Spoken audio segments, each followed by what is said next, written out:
안녕하세요. 사례로 알아보는 식품 표시 기준을 설명드릴 식약처 안심 캐릭터 지킬 박사입니다.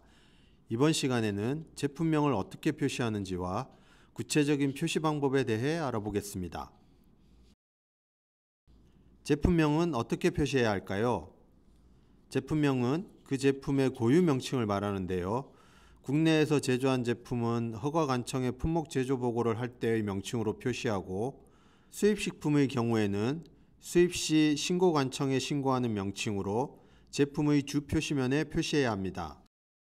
또한 제품명에는 상호나 로고 또는 상표 등의 명칭을 함께 사용할 수 있는데요. 다만 제품명 일부로 표시한 상표 또는 로고도 제품명에 해당하므로 부당한 표시 광고 등 관련 규정에 저촉됨이 없어야 합니다. 또한 제품명에는 식품의 처리, 제조, 가공 시에 사용한 원재료명이나 성분명 또는 과실, 채소, 생선, 해물, 식육 등 여러 원재료를 통칭하는 명칭을 제품명 또는 제품명의 일부로 사용할 수 있는데요. 이 경우 해당 원재료명 또는 성분명과 그 함량을 주 표시면에 14포인트 이상의 글씨로 표시하여야 합니다. 이때의 함량은 백분율, 중량, 용량 단위로 표시할 수 있습니다. 예를 들어 그림과 같이 원재료로 소고기를 사용하고 제품명을 소고기 미역국으로 표시하였다면 소고기와 미역의 명칭 및 함량을 주 표시면에 14포인트 이상의 글씨로 표시해야 합니다. 또한 그림과 같이 당근, 우엉, 무를 사용하고 통칭명인 채소를 사용하여 제품명을 나슈로 채소수로 하였다면 채소에 해당하는 당근, 우엉, 무의 명칭과 함량을 각각 주 표시면에 14포인트 이상의 글씨로 표시해야 합니다. 그렇다면 제품명의 일부로 사용된 원재료가 추출물 또는 농축액인 경우는 어떻게 표시해야 할까요? 추출물 또는 농축액의 함량과 그 추출물 또는 농축액에 함유된 고형분 또는 배합 함량을 백분율로 함께 표시해야 합니다. 이 그림은 제품명으로 나슈로 목장 딸기 우유를 사용하고 원재료인 딸기를 딸기 농축액 형태로 사용한 경우입니다. 추출물 또는 농축액의 경우 실제 그 안에 포함된 원재료의 함량에 고형분의 함량이 많거나 적을 수도 있어 정확한 정보를 제공하기 위해 고형분의 함량을 함께 표시하도록 하고 있습니다. 고형분의 함량은 추출물에서 물을 증발시키고 남은 건더기에 해당됩니다. 식품 유형명, 즉석섭취 편의식품류명, 요리명을 제품명 또는 제품명의 일부로 사용할 수도 있는데요. 이 경우에는 해당 식품 유형명, 즉석섭취 편의식품류명, 요리명의 함량을 표시하지 않을 수 있습니다.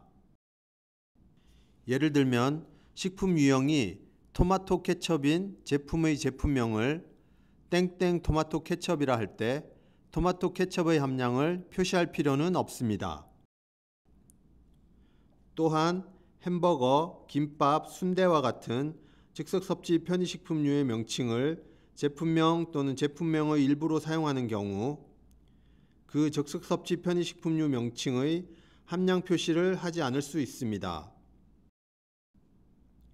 수정과 식혜, 불고기, 피자, 짬뽕, 바비큐, 갈비, 통닭 등 요리명을 제품명 또는 제품명의 일부로 사용하는 경우에도 함량 표시를 생략할 수 있습니다.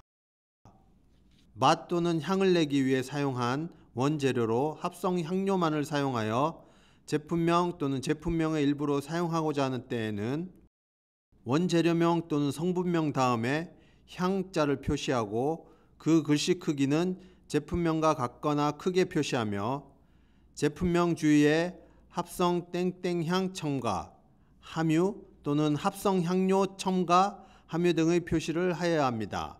여기서 잠깐 합성 향료 물질만을 사용하여 원재료의 향 또는 맛을 내는 경우 그 향 또는 맛을 뜻하는 그림, 사진 등의 표시 광고는 부당한 표시 광고에 해당하여 표시할 수 없으니 참고하세요. 수출국에서 표시한 수입식품의 제품명을 한글로 표시할 때에는 외래어 표기법에 따라 표시하거나 번역하여 표시하여야 하며 이때 한글로 표시한 제품명은 표시 기준에 적합해야 합니다. 그럼 이제 나시로와 함께 자주 하는 질문을 살펴보겠습니다. 땡땡 과자로 품목 제조 보고된 제품명 앞 또는 뒤에 A, B 등의 기호를 추가할 수 있나요? 제품명은 그 제품의 고유 명칭으로 관할 허가관청에 보고 또는 신고한 명칭으로 표시해야 합니다.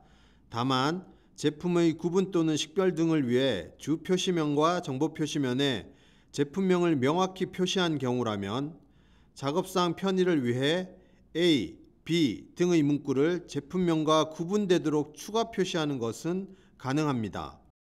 제품명의 일부로 통칭명인 채소를 사용하고 주표시면에 일부 채소에 대해서만 원재료명 및 함량을 표시해도 되나요? 안 됩니다. 통칭명인 채소를 제품명 일부로 사용하는 경우 채소에 해당하는 모든 원재료명과 그 함량을 주 표시면에 표시해야 합니다. 예를 들어 오이, 당근을 사용한 경우 오이의 함량만 표시해서는 안 되며 채소에 해당하는 모든 원재료명과 그 함량을 주 표시면에 각각 표시해야 합니다. 제품명이 전복죽일 때 원재료명과 그 함량을 어떻게 표시해야 하나요? 제품명 중 전복은 원재료의 명칭이므로 원재료명 및 함량을 주 표시면에 14포인트 이상의 글씨로 표시해야 합니다. 다만 제품명 중 죽은 요리명에 해당되어 원재료명과 함량 표시를 할 필요가 없습니다. 이와 유사한 사례로 고추잡채, 고추짬뽕, 낙지불고기 등이 있습니다. 레몬을 원재료로 사용한 제품에 레몬으로 상큼한 맛과 같이 상큼한 맛 문구를 제품명에 사용해도 되나요? 네, 사용할 수 있습니다.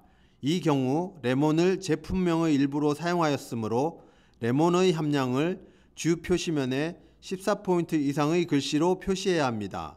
상큼한 맛과 관련하여서는 이 제품이 소비자의 기대에 부합하여 상큼한 맛을 내는 것이 사실이라면 표시할 수 있습니다. 배추, 죽순, 양파를 원재료로 사용한 제품에서 제품명의 일부로 채소 맛을 사용해도 되나요? 네, 사용할 수 있습니다.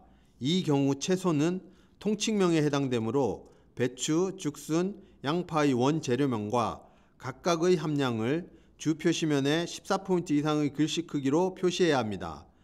채소 맛에서 맛과 관련하여서는 이 제품이 소비자의 기대에 부합하여 채소 맛을 내는 것이 사실이라면 표시할 수 있습니다. 카라멜을 직접 사용하지 않고 과당에 열을 가해 카라멜화하여 만든 제품의 제품명 일부로 카라멜을 사용해도 되나요? 캐러멜을 직접 사용하지 않았으나 해당 제품의 제조 과정 중에 자연적으로 캐러멜이 생성된 경우라면 제품명으로 캐러멜 표시는 가능합니다. 이 경우 캐러멜과 과당의 함량을 표시할 필요는 없습니다.